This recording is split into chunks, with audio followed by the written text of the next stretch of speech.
வனத்தினில பெடக்குயில் கூவையில உன்னுடைய வேதனைய நான் அறிஞ்சேன். பொங்கலத்தில் மாலையிட ஒன்னிரண்டு தோளத்தொட என்ன தவம் செஞ்சேனோ என் மாமா.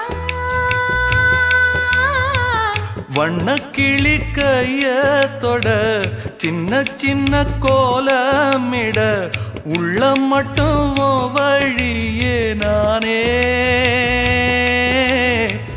உள்ளம் மட்டும் வழியே நானே.